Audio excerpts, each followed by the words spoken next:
Okay, the first punch we're gonna cover is the jab.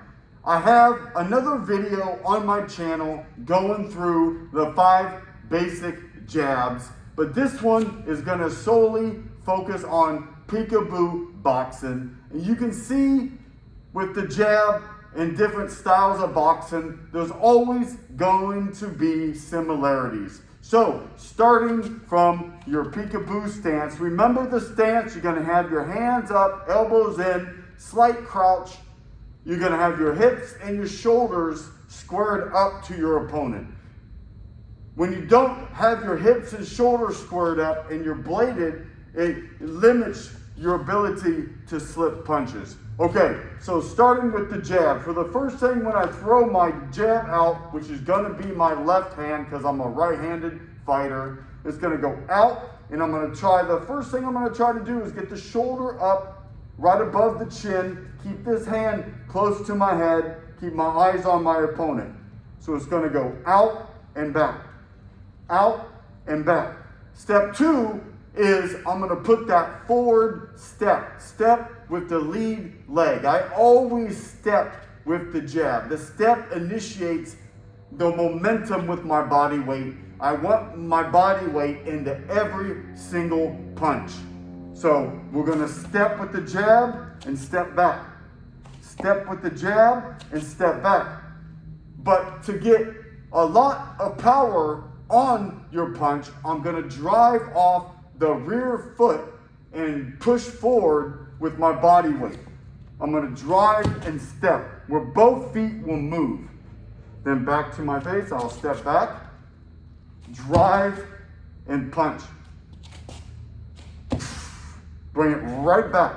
I wanna punch through the target 2 to 3 inches and bring it right back to my face. I'm not pushing with the jab. I'm not pawing with the jab. In peekaboo boxing, you must punch with bad intentions, with the most amount of speed and power you can generate.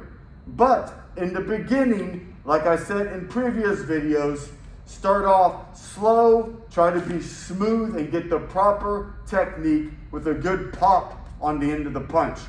The speed and the power will come in time with proper technique. So the jab, and then step back. I'm gonna drive and catapult my body weight forward. The next punch is the straight right. The straight right, I'm gonna step again with my lead leg.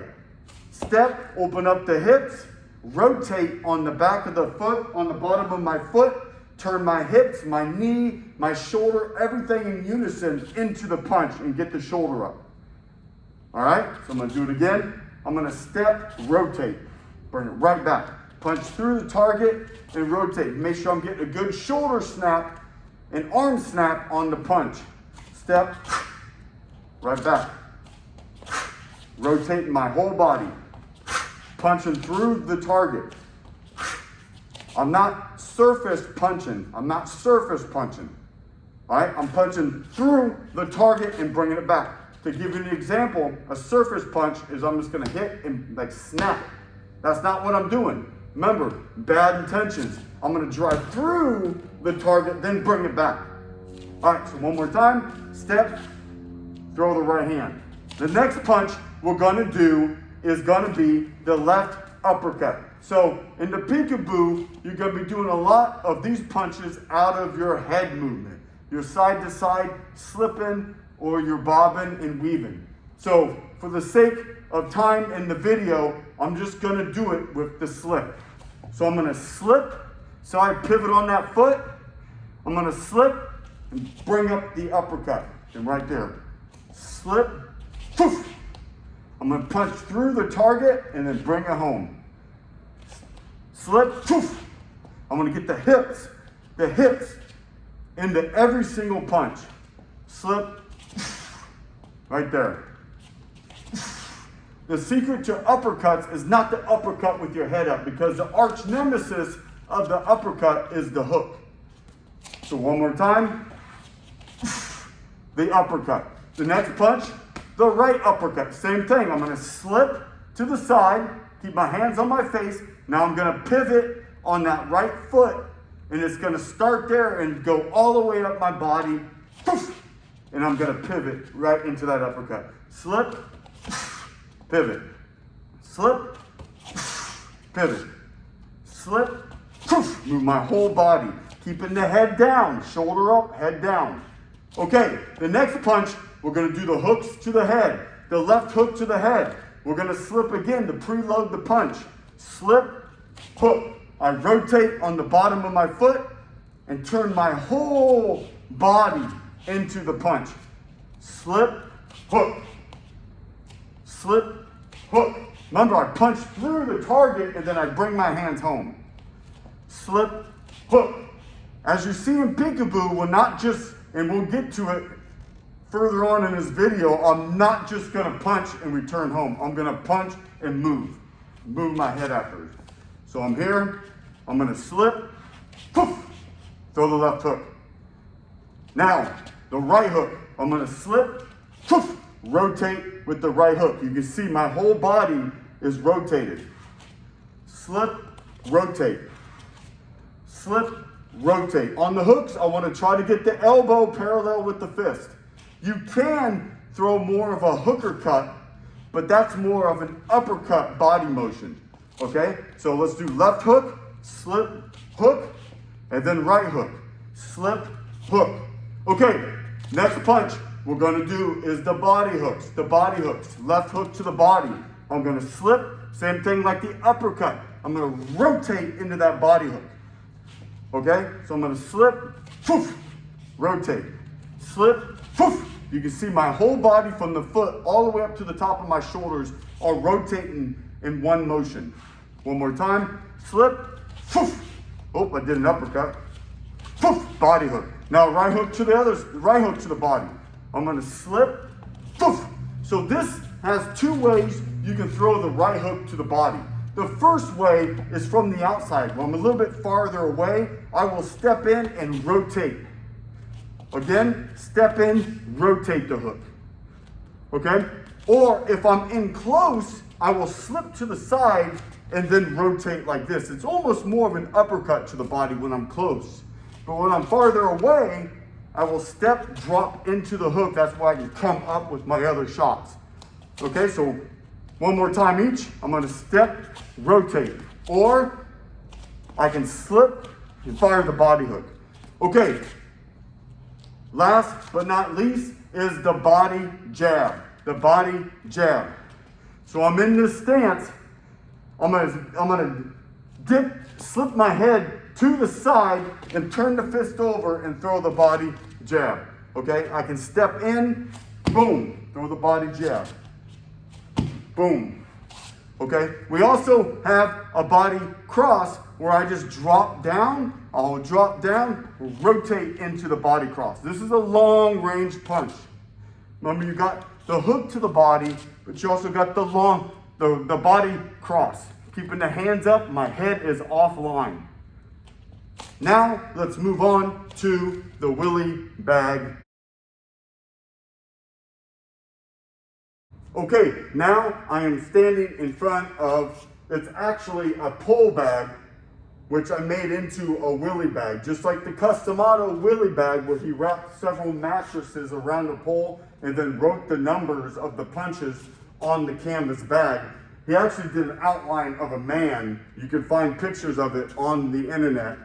But as you can see, I have the Customado punch numbers set up in red on this bag. So the first one is going to be the 7, the jab to the head. Then you got the 8, which is the jab to the body.